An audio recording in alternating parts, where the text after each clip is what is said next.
tuve unos problemitas con mi internet, con mis grupos que estuvimos dando la clase virtual, así que espero que hoy nos salga otra vez como, ya saben, veo a mis alumnos el modo TikTok, el video de TikTok de la profe que estaba enseñando matemática y que salía todo entrecortado. Entonces, si de repente sale entrecortado, por favor, no sé, los que tienen mi número, que me avisen al WhatsApp o interrumpan la clase y cuéntenme, sí, pa. Porque es muy importante lo que vamos a dar hoy y espero que no vuelva a pasarme lo del lunes, ¿verdad? Hoy le despedí a todos de mi casa para que absolutamente nadie luego esté usando el internet, que no haya interferencias, nada, nada, nada. Entonces, espero que sí se pueda dar sin problemas la clase de hoy. Pero como les digo, si de repente sale entrecortado, interrumpan nomás y avísenme, porque yo no me doy ni cuenta de que está saliendo todo así. Bueno, voy a compartirles la clase.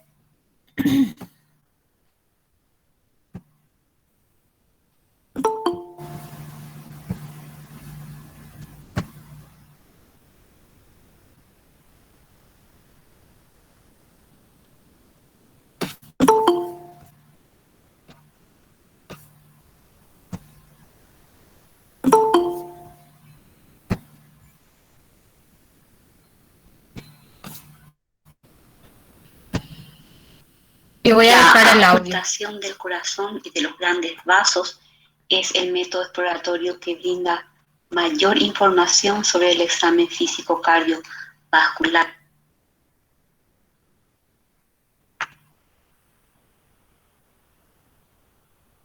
Esa no fue una interrupción mía, fue así luego. Bueno, hoy lo que vamos a ver es la auscultación del corazón y de los grandes vasos, ¿verdad? Como ya saben, el corazón se encuentra dentro de lo que es la caja torácica, pero en un lugar ubicado otra vez nuevamente dentro de esto que se llama mediastino. Y tenemos 4 focos principales de auscultación y un foco accesorio. El primero y el más importante es el foco mitral, que se encuentra en el cuarto espacio intercostal en la línea medio clavicular izquierda. El siguiente, más importante, es el foco aórtico, que se encuentra en el segundo espacio intercostal derecho, ¿verdad? Línea paraesternal derecha. Luego tenemos el foco pulmonar, que se encuentra también en el segundo espacio intercostal, pero en la línea paraesternal izquierda. El foco tricuspidio y el foco accesorio o de Erb. Bueno, ahí tenemos nuevamente, y atrás también, por detrás también podemos ocultar en todo lo que es la línea, paralela a la columna vertebral, a la columna dorsal, podemos ocultar el foco aórtico. Bueno, los ruidos cardíacos normales son 2. El primer ruido, que es el cierre de las válvulas auriculoventriculares, y donde se inicia la sístole. Y termina con el segundo ruido, ¿verdad? Cuando corresponde al cierre de las válvulas las válvulas semilunares. Y ahí comienza lo que es la diástole. Entonces vamos a tener, según lo que se produzca en este lapso que es la sístole y en este lapso que es la diástole, que normalmente debe haber un silencio, como dice ahí, pequeño silencio, podemos tener ruidos agregados como son los soplos, y según esto vamos a tener que sea prosistólico, mesosistólico o telesistólico. Si es en la sístole, si es, por ejemplo, hay un soplo, es prosistólico, o telesistólico, o si agarra toda la sístole, vamos a llamarle holosistólico. Lo mismo ocurre con la diástole, ¿verdad? Que en el inicio de la diástole, el soplo se va a llamar prodiastólico. Si es en el medio va a ser mesodiastólico y si es al final va a ser telediastólico. Y si agarra toda la diástole, va a ser holodiastólico.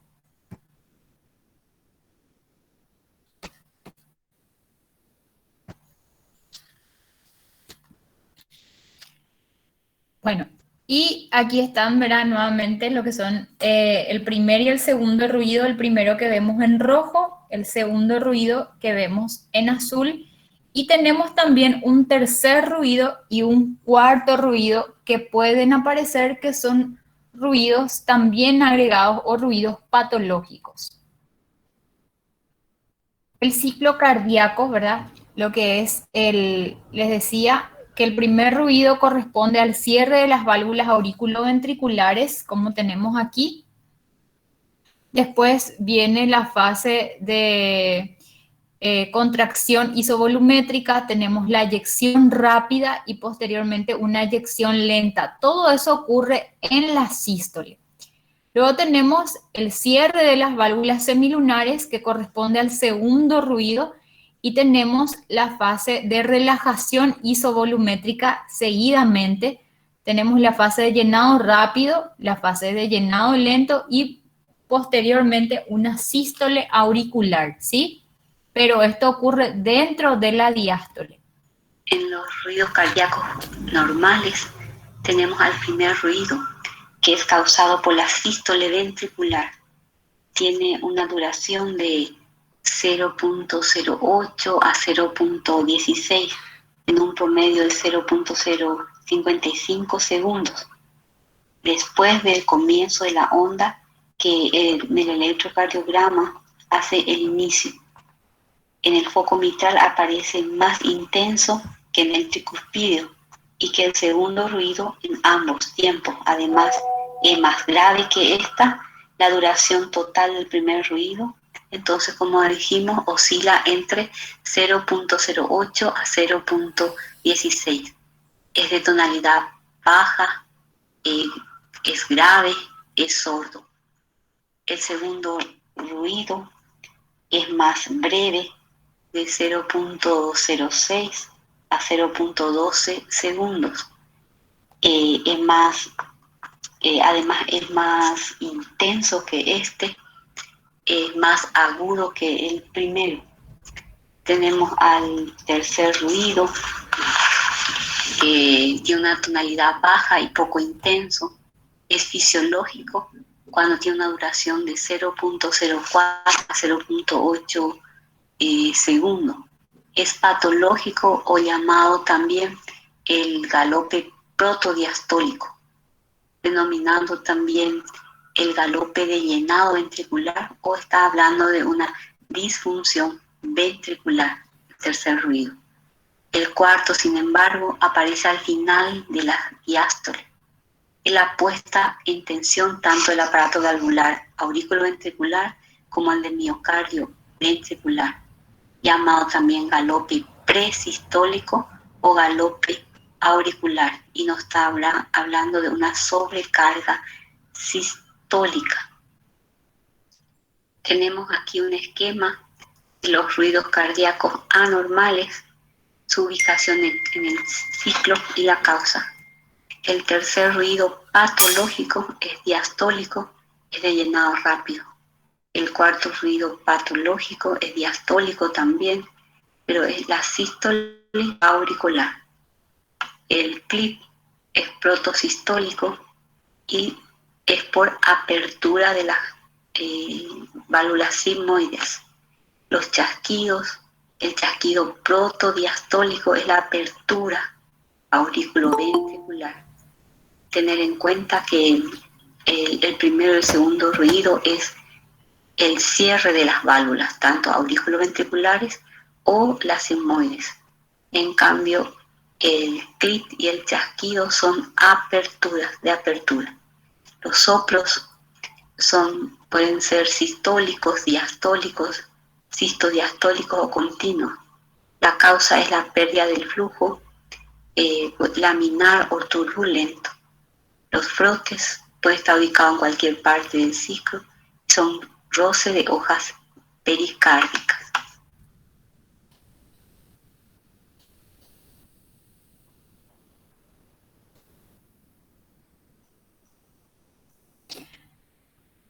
Bueno, Tenemos aquí un esquema. entonces, como ya escucharon, ¿verdad? El primer y el segundo ruido, ¿verdad? Que para diferenciar bien, corresponde al cierre de las válvulas, tanto auriculoventriculares como las semilunares, ¿verdad? O las sigmoides, como la quieran llamar, y los clics o chasquidos son apertura de estas válvulas también, ¿verdad? Y cuando hay los soplos son aquellas que se producen dentro de lo que es ese silencio que debería de haber en situación normal, y es porque hay una pérdida del flujo laminar, que no es que va continua la sangre, o hay un flujo turbulento. A veces también le llamamos espasmo a este flujo turbulento, ¿verdad? Es como que ustedes están yéndose dentro de un barco y de repente hay una ola gigante, ¿verdad? Y eso causa un ruido.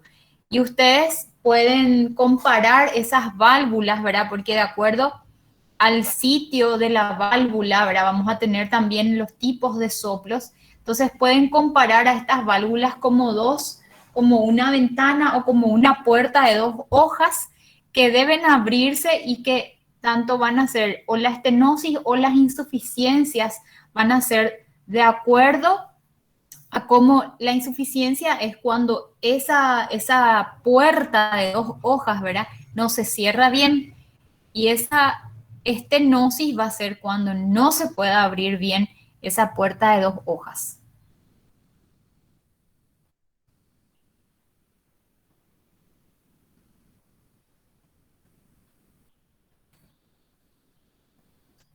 Tenemos aquí un esquema. No, este no tiene audio. El tercer ruido, que como decía hace rato la doctora, ¿verdad? Si tiene una duración menor a 0,08 segundos, es fisiológica, pero también puede aparecer en condiciones patológicas, y esto se debe a la abrupta entrada de la sangre al ventrículo durante la fase de llenado rápido, lo cual produce una vibración de la red ventricular, y este ruido más se ve y se palpa que lo que se ausculta, ¿verdad? O sea que ustedes van a ver mejor y tocar esa caja torácica antes que auscultar ese tercer ruido. Y para escucharlo se debe usar la campana del estetoscopio aplicando una ligera presión. O sea, la otra parte, ¿verdad? Sabemos que el estetoscopio tiene una membrana y una campana. Entonces, para poder escuchar bien, con certeza, si es que nosotros vimos y palpamos este tercer ruido, entonces debemos aplicar sobre el tórax la campana del estetoscopio. El cuarto ruido se produce al final de la diástole ventricular o la telediástole. La contracción auricular acelera el flujo sanguíneo y hace vibrar también la pared ventricular. La presencia de un cuarto ruido debe ser considerado siempre, ¿verdad?, como patológico, pues no se presenta en condiciones normales. Por eso decía anteriormente que se habla de una sobrecarga del ventrículo. Por eso es que esta pared del ventrículo, que no debería de vibrar en condiciones normales, está muy sobrecargado y vibra, y eso es lo que nosotros escuchamos como un cuarto ruido. Luego tenemos, ¿sí? Justo te iba a preguntar eso, si, ¿cómo le consideraríamos en su ubicación diastólico o telediastólico? Porque ahí en el cuadro que mostraste hace rato, el cuarto ruido era diastólico nomás. Y decía que la causa era eh, sístole auricular. Y entonces Pero tendría es que ser al dentro, final, por eso. Sí. pero es dentro de la diástole, corresponde a la sístole auricular, pero ocurre dentro de la diástole. A ver, creo que esta es la que decís, ¿verdad? Por esta imagen me decís. No, había un cuadro luego. ¿Esta? No,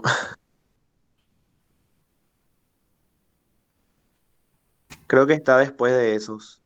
En los ruidos Este. cardíacos normales, Ese.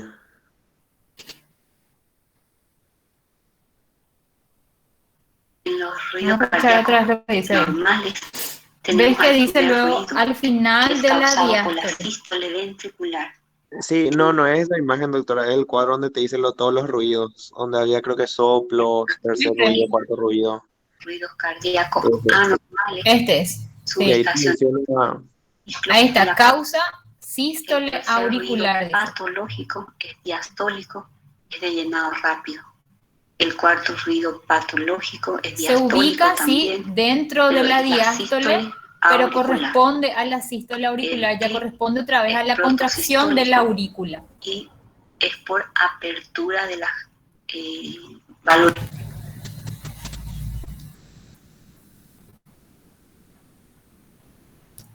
¿Se entiende eso? Ocurre dentro de la diástole. Aquí vemos, mira. Acá está lo que es el cuarto ruido. Está dentro de la diástole, ¿verdad? Pero corresponde ya a la sístole auricular, o sea, la contracción nuevamente de lo que es la aurícula. Pero es dentro de la diástole. No sé si se entiende eso.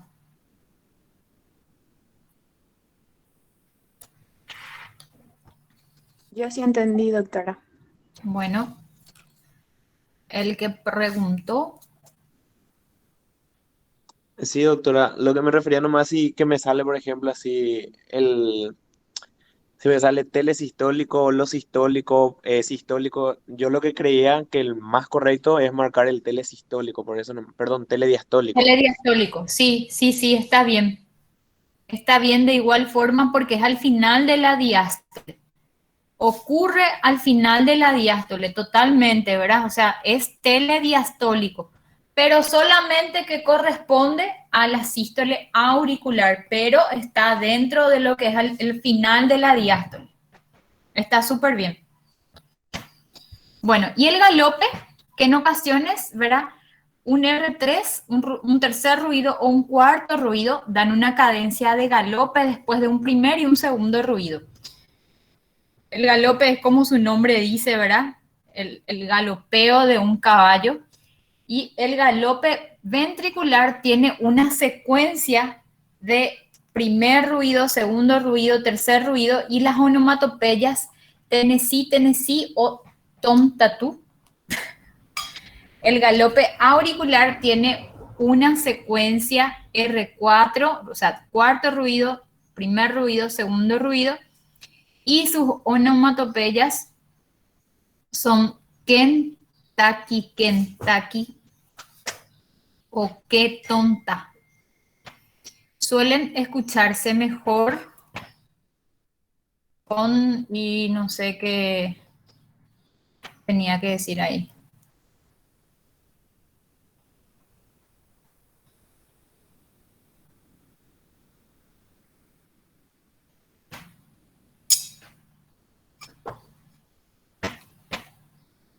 Seguro que quiso explicar si es que se ausculta mejor con la Con campana o la con la campana. membrana, doctora. Sí, eso es lo que estoy mirando acá, si no es, no. Yo creo que sí.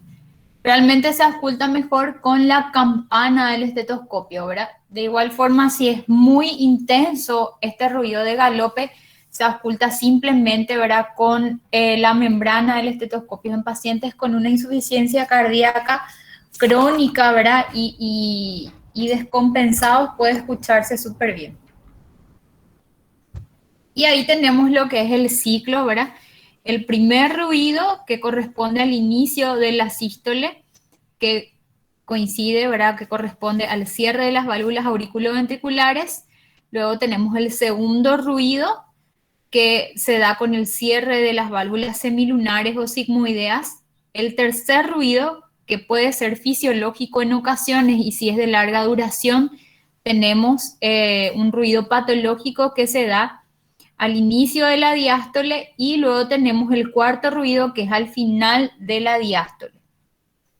Y los chasquidos se dan en este lugar, ¿verdad? Como están aquí al inicio del soplo, al inicio del ruido, aquí o aquí, ¿verdad? Y en este lugar, en todo este lugar pueden darse los soplos.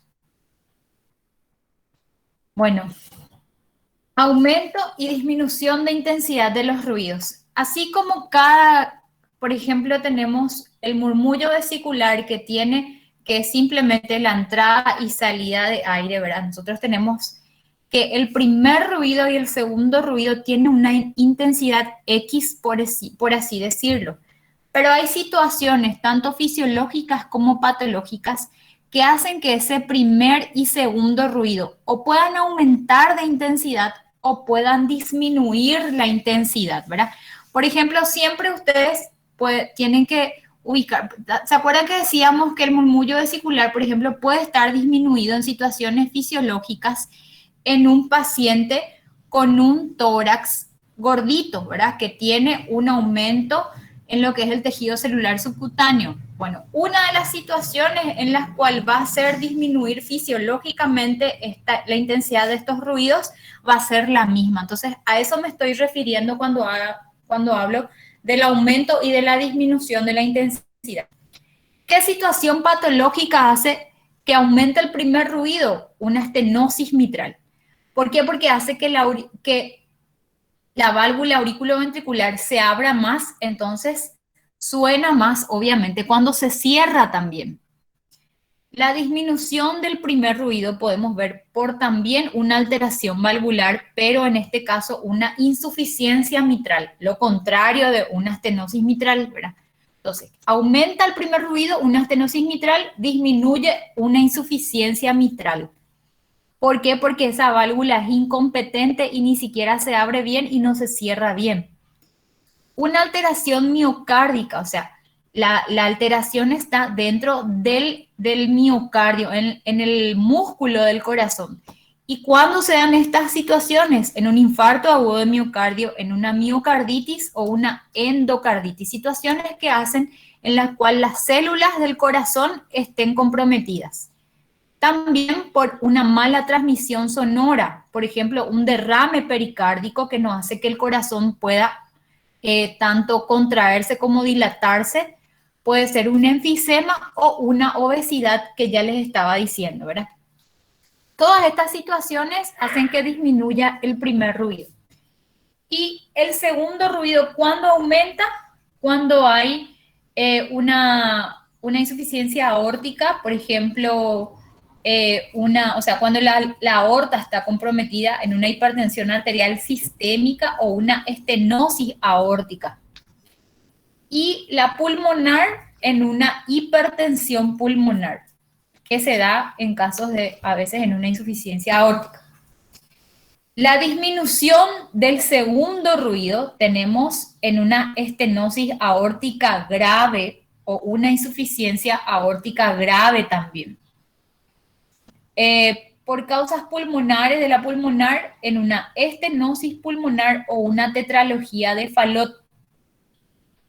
Si ambas están comprometidas, la aórtica y la pulmonar, pueden ser en casos de infarto agudo de miocardio, una miocarditis, un shock cardiogénico, una taquiarritmia, y también puede haber una mala transmisión sonora, también como en un derrame pericárdico o en un enfisema o también en la obesidad. Estas tres situaciones van a hacer que no haya una buena transmisión porque algo le está envolviendo al corazón y entonces ocurre lo mismo que tanto el primero como el segundo ruido no podemos auscultar con una buena intensidad.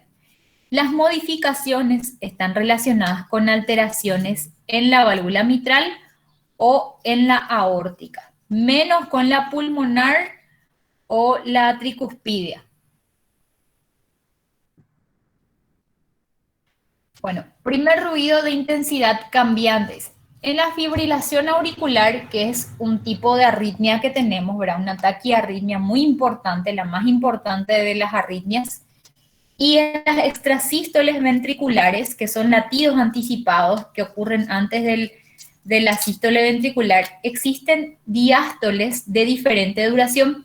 Si ustedes se fijaron en ese cuadrito, en esa imagen que veíamos, ¿verdad? La sístole es más corta que la diástole. O sea, el silencio que hay es más corto en la sístole y más largo en la diástole. Cuando son cortos el primer ruido, es más fuerte que cuando son largos. O sea, lo que estamos diciendo aquí es que si la diástole es más corta, el primer ruido va a ser más intenso que cuando es más larga. ¿Me explico?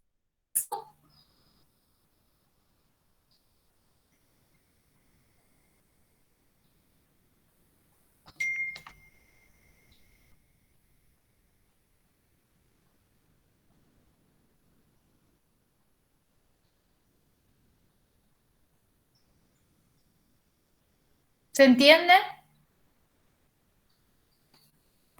Sí, A doctora. menor duración, más intenso el ruido, y a mayor duración, menos intenso. Y después están los que son los desdoblamientos del primer ruido, ¿verdad? El desdoblamiento del primer ruido que se da de inmediato al ocurrir el primer ruido propiamente dicho, vamos a decir así, se da generalmente por el retardo más prolongado del cierre de la válvula auriculoventricular del lado derecho. Y la única causa es el bloqueo completo de rama derecha, que es un tipo de arritmia, ¿verdad? Hace que el ventrículo derecho tarde más en contraerse y en cerrarse que la válvula auriculoventricular derecha, dice.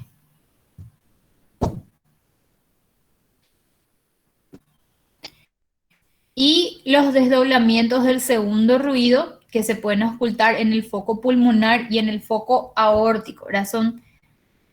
Dice desdoblamiento del segundo ruido, término solo para desdoblamiento verdadero del segundo ruido. Y existe una variable.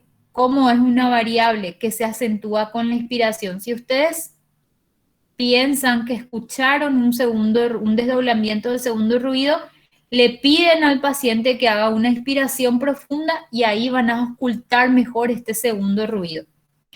Y se ve en diferentes patologías. Se puede ver en el bloqueo completo de rama derecha, como escuchábamos también un desdoblamiento del primer ruido, en una estenosis pulmonar, en una insuficiencia mitral y por retardo del cierre de la válvula pulmonar. C y D dice, no sé qué. C y D. En la insuficiencia mitral, por adelanto del cierre de la aórtica.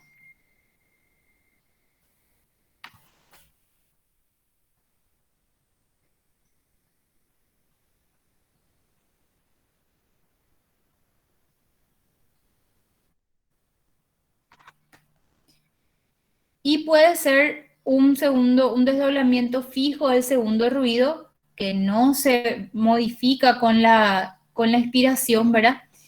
Y se ve en comunicación interauricular. La comunicación interauricular es cuando entre estas aurículas hay un agujerito que no se cierra, ¿verdad? Esa es la comunicación interauricular, que es generalmente se da en una patología congénita.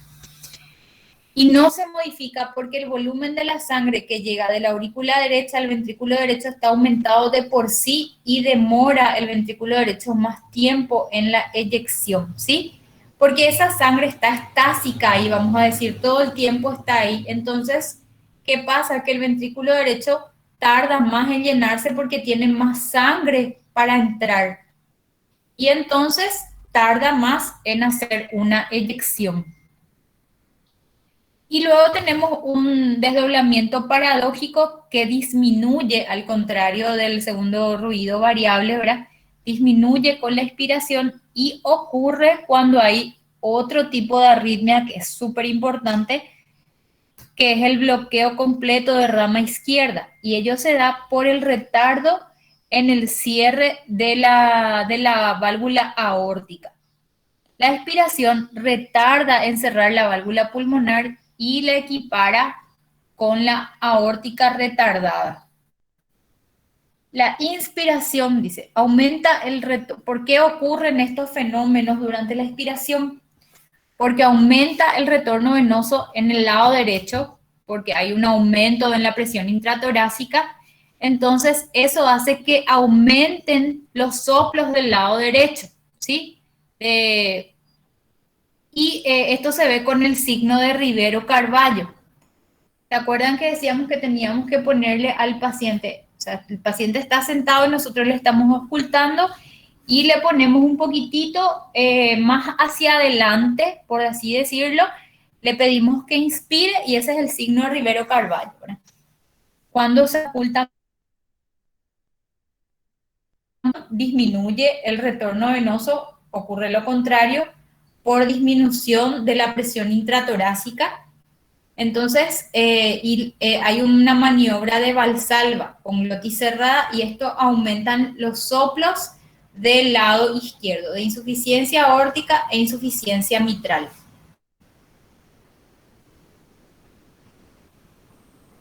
Y luego están los desdoblamientos falsos, ¿verdad? Del primer ruido, que sería el cuarto ruido o clic sistólico, y del segundo ruido, que es el chasquido de apertura o tercer ruido.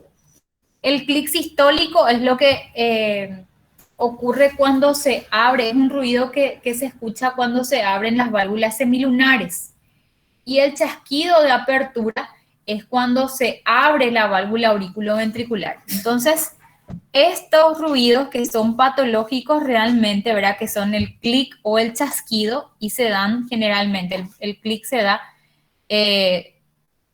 después del primer ruido, como vemos aquí, que es el clic sistólico, ¿verdad? Y que se da después del primer ruido, y el chasquido de apertura o tercer ruido, ¿verdad? Que se da después del segundo ruido, ocurre durante la diástole y es cuando se abre la válvula auriculoventricular. Después tenemos bueno, ya hablamos del primero, segundo, tercer, cuarto ruido, los desdoblamientos, los clics y los chasquidos. Y luego tenemos lo que son los soplos cardíacos, ¿verdad?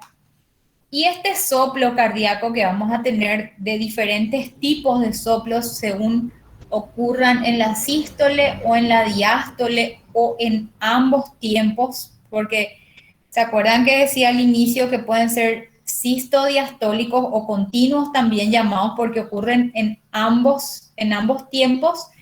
También tienen unas características acústicas, ¿verdad? O una intensidad también. La primera característica es la intensidad, la segunda característica es el tono, tenemos también el timbre, el momento de la revolución cardíaca en la que se produce, la relación con los ruidos cardíacos y sus intervalos, el sitio en donde se oyen con más intensidad, por ejemplo, hay soplos que se ocultan mejor en el foco aórtico, en el foco pulmonar, etcétera, ¿verdad? También hay algunos que tienen una propagación o irradiación, es decir, que no solamente se oculta en un foco, sino que también se ocultan en otros focos. Y luego están, por último, las modificaciones que experimentan estos soplos bajo la influencia de la respiración o del esfuerzo muscular, de los cambios de posición y del tratamiento. Entonces, así como dentro de cada cosa que vamos dando, ¿verdad? Los soplos también tienen unas características que tenemos que tener en cuenta cuando escuchamos un soplo. Bueno, y según la intensidad, a este soplo vamos a llamarlo, podemos hacerlo de 1/6 o 2/6 o 6/6, según que sea más fuerte el ruido, vamos a decirlo. Vamos a decirlo, ¿verdad? El grado 1 es cuando el soplo es súper difícil de ocultar. Va a ser un soplo grado 2 cuando el soplo es débil pero se oculta. Va a ser un grado 3 cuando es un soplo moderado, es un ruido moderado. Y a partir del cuarto grado, estos soplos dan frémito. Entonces, grado 4 es fuerte con frémito.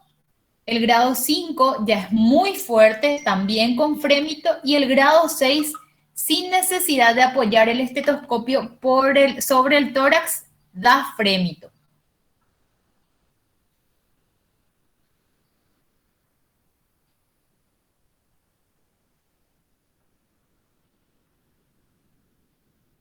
Y aquí es lo que tenemos, ¿verdad? Que según la intensidad, como les decía, 1/6, que es débil y de existencia dudosa, 2/6 es débil pero indudable, o sea, existe el soplo, 3/6 intenso sin frémito, 4/6 intenso con frémito, 5/6 ya tiene una máxima intensidad y 6/6 ya es perceptible sin apoyar el estetoscopio. ¿Y cuáles son los soplos que se modifican con la respiración? ¿Cómo es eso? Cuando se modifica con la respiración es que aparece o se intensifica con una expiración profunda con la maniobra de Rivero Carballo, que son todos los soplos derechos, y desaparecen o atenúan con la expiración, son los soplos izquierdos. También hay algunos soplos que aparecen en el ejercicio, que generalmente son soplos fisiológicos, vamos a así decirlo, y hay soplos que se modifican con la posición, sea en decúbito o en bipedestación, tenía que ser ahí.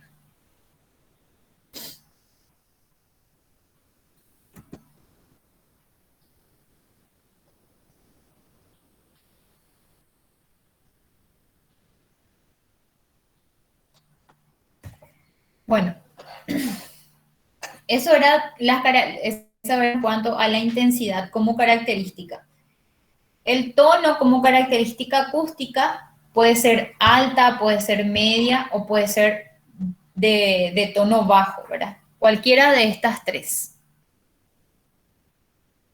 Según su timbre, puede ser soplante como el de la insuficiencia mitral, puede ser áspero, tenía que ser, o suave como la insuficiencia aórtica, puede ser raspante o retumbante, y pueden ser musicales o en chorro de vapor, como se dan en una persistencia del ductus arterioso.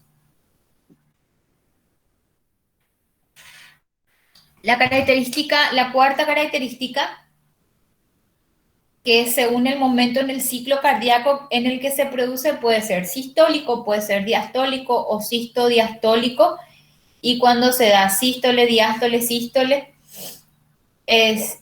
sístole, diástole más diástasis, perdón, es un soplo continuo, abarca desde el primer ruido hasta el siguiente primer ruido, significa eso.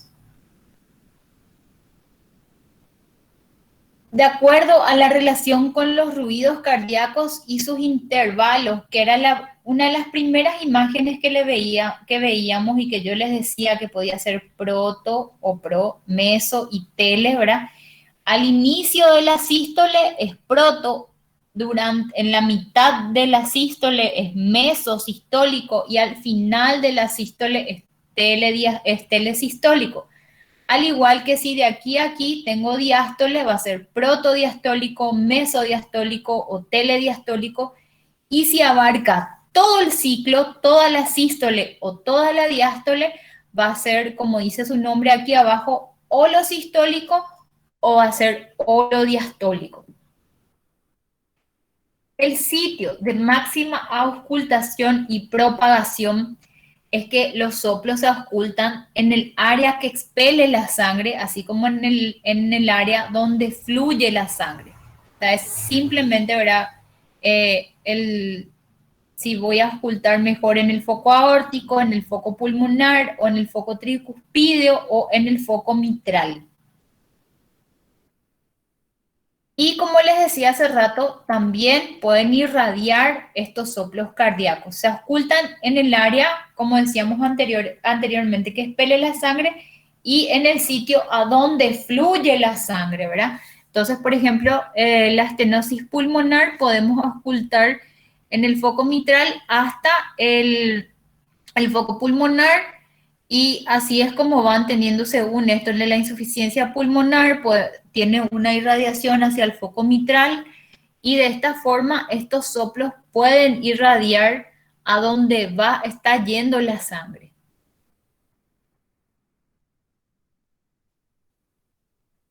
Las modificaciones, que es la última característica, ¿verdad?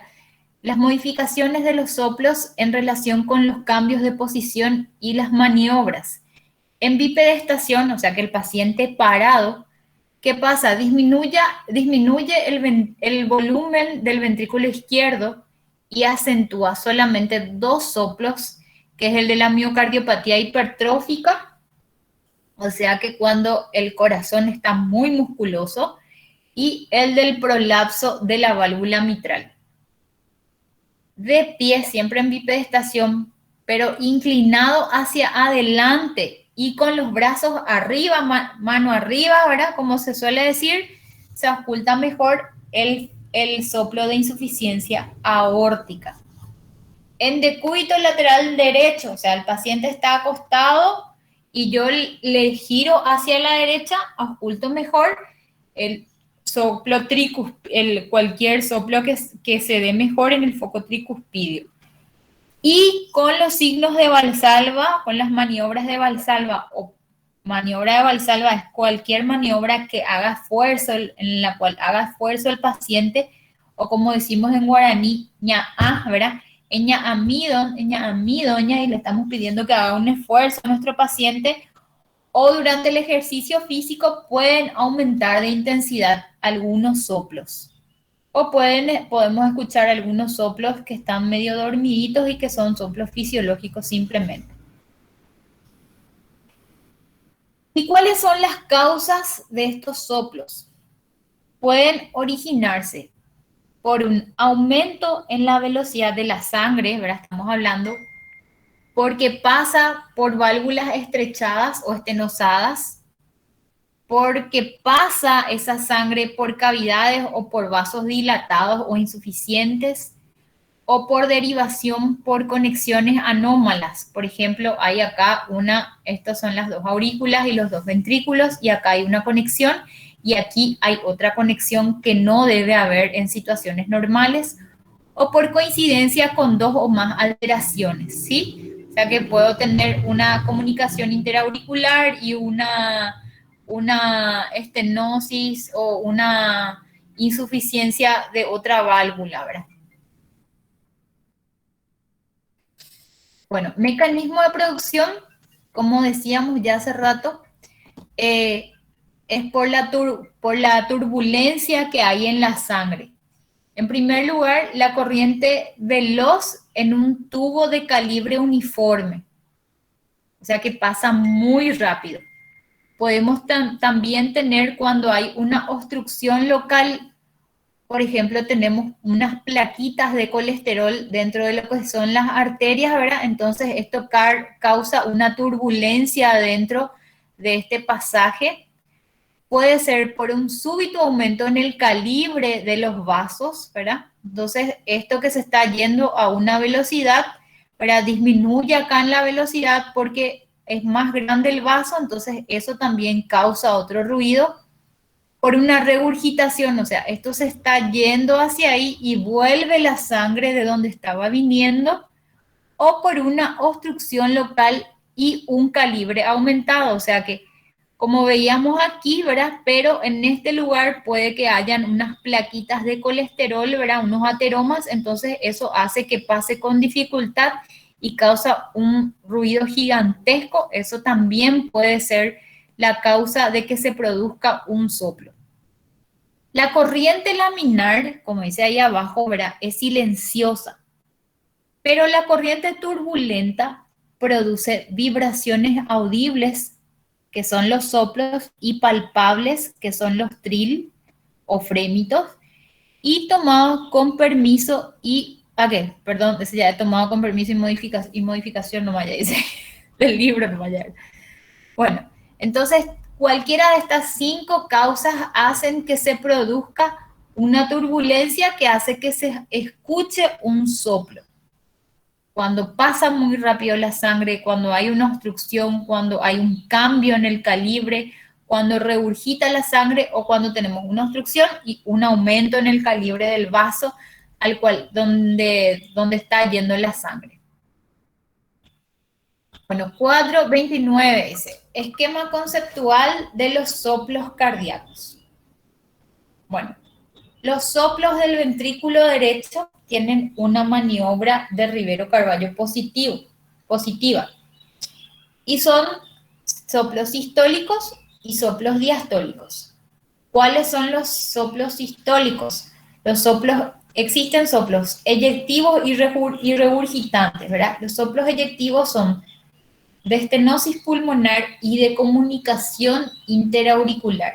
Esos dos soplos eyectivos vamos a ocultar mejor con la maniobra de Rivero-Carvalho. Y el soplo regurgitante que vamos a escuchar mejor es el de la insuficiencia tricuspidea. Los diastólicos que vamos a escuchar mejor con la maniobra de Rivero-Carvalho, o que van a tener una maniobra de Rivero-Carvalho positiva, van a ser el de llenado de estenosis tricuspidea y el regurgitante de insuficiencia pulmonar. Se dan cuenta que eyectivo siempre es una estenosis y el regurgitante es una insuficiencia. Tengan en cuenta también eso cuando están aprendiendo los soplos para no aprenderse de memoria, porque ¿qué pasa en la eyección? En la eyección la sangre tiene que salir, ¿verdad? Entonces, como esa válvula que yo les comparé hace rato con una puerta de 2 hojas, está muy dura y no se puede abrir. Y el regurgitante, que es una insuficiencia, comparamos también con esa puerta de 2 hojas que ni siquiera, que no se abre ni se cierra, ¿verdad? Que está ahí al aire, volando, vamos a decir así. Entonces la sangre vuelve de donde tenía que salir y eso es un soplo regurgitante o de insuficiencia, ¿sí?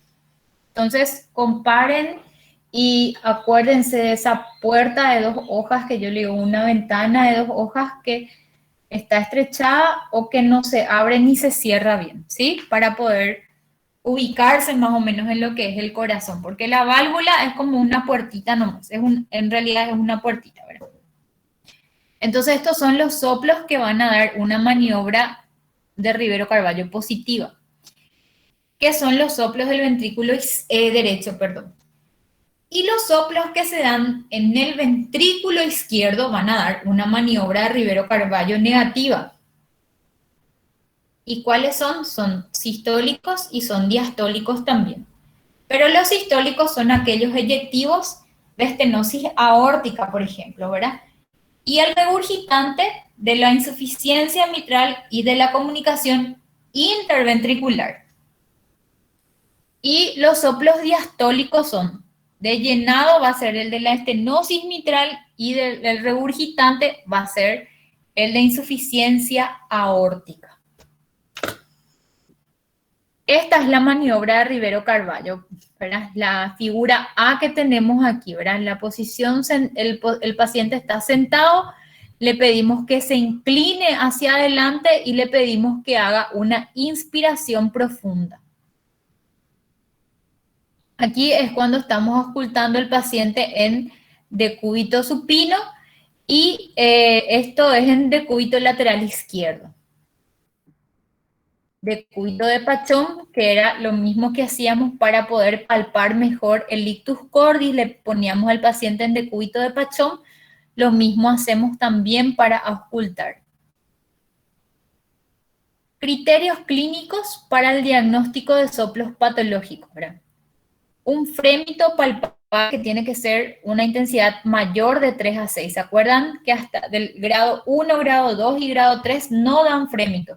A partir del 4º grado da frémito. El soplo que inicia con el primer ruido, que sería en la sístole, la presencia de chasquido, en la apertura de una válvula, por ejemplo, una estenosis mitral, un segundo ruido anormal o desdoblamiento, sea un desdoblamiento fijo o una intensidad aumentada de este segundo ruido, pueden ser estas características anormales, y la presencia también a veces de un soplo diastólico. Entonces, para que nosotros podamos decir que tenemos un soplo patológico, puede tener cualquiera de estas 5 características. ¿Y cuáles son los indicadores de un soplo inocente, al igual que un soplo patológico, ¿verdad? La localización y la duración nunca diastólico o sistodiastólico. La intensidad no da frémito, o sea que puede ser grado 1, grado 2, grado 3. El segundo ruido es normal, es variable en el tiempo y es variable con los cambios posturales y cuando no hay otra sintomatología. O sea, nosotros tenemos un soplo hablamos de un soplo inocente cuando tiene cualquiera de estas características y el paciente vive tranquilamente, por así decir. Claro que con el tiempo capaz, ¿verdad? Ese soplo inocente se vuelva un soplo patológico, pero a la hora de la auscultación hablamos de inocente cuando tiene estas características. Y los tipos de soplos cardíacos, ¿verdad? El soplo sistólico es de estenosis aórtica, de regurgitación mitral, prolapso mitral y regurgitación tricúspide. El soplo diastólico puede ser de regurgitación aórtica o de estenosis mitral. No sé qué número de diapositivas estamos. Falta poco porque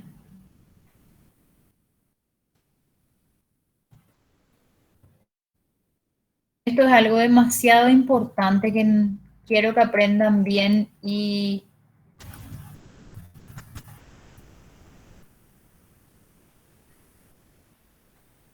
vamos a dejar hasta aquí, ¿sí?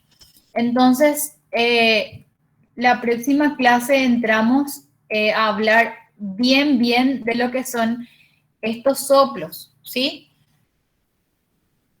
Porque son demasiadas cosas ya lo que dimos hasta ahora, ¿verdad? Y todos los soplos siempre son preguntas de examen, ¿verdad? Se les va a preguntar cualquier soplo cuando ustedes estén rindiendo. Entonces, no quiero darles todo de una vez, ¿verdad? Porque, como les dije, quiero que aprendan bien. Y si les meto demasiadas cosas, ya se me van a perder y se me van a ir otra al comienzo. Entonces, vamos a dejar esto para el próximo miércoles. ¿Tienen alguna pregunta hasta aquí? Yo no, doctora. Nada, se entendió todo, Ceci, se entendió todito. Todito. No, pero leyendo me voy a recordar de todo lo que explicaste, doctora. Bueno, sí, porque es bastante complicado. O sea, para mí, personalmente, esta parte de cardiovascular, o sea, cardiovascular es complicado de por sí, y más todavía auscultación, lo que es el primer ruido, segundo ruido, no es tan complicado, pero cuando entramos en soplos, ¿verdad? Y cada uno tiene una característica, ¿verdad? Su intensidad, su momento del ciclo, es más complicado porque cada quien tiene su característica y yo no quiero que aprendan de memoria, porque esto no deben de aprender de memoria, sino que tenemos que ubicarnos en nuestro corazoncito de las aurículas y los ventrículos y nuestros focos para poder aprender bien. Por eso es que todo el tiempo yo les estoy haciendo comparaciones, ¿verdad? Para que ustedes puedan aprender bien y puedan entender qué es lo que está pasando, para que no aprendan de memoria, porque si aprenden de memoria se van a equivocar sí o sí en el examen, a menos que sean demasiado memoristas, y medicina no es una carrera para estudiar de memoria. Medicina es una carrera en la cual nosotros tenemos que conocer la anatomía, la fisiología y sobre todo la fisiopatología, ¿verdad? Para que podamos decir y saber con seguridad lo que está ocurriendo dentro del cuerpo, porque si nosotros sabemos lo que está ocurriendo, nosotros vamos a poder hacer un buen diagnóstico y ese diagnóstico es la clave para la vida de ese paciente. No crean ustedes que porque están en el cuarto curso, esto no es importante, ¿verdad? No es así. Todo lo que damos desde el primer curso, incluso bioquímica, que a veces, ¿verdad?, no nos gusta y que parece tedioso, o biofísica, que es más tedioso y es súper complicado, sirve todito. sirve todito. Entonces, es importante que aprendamos con todas sus características y no de memoria, ¿sí? Sí, doctora. Entonces, disculpen que sea tan reiterativa,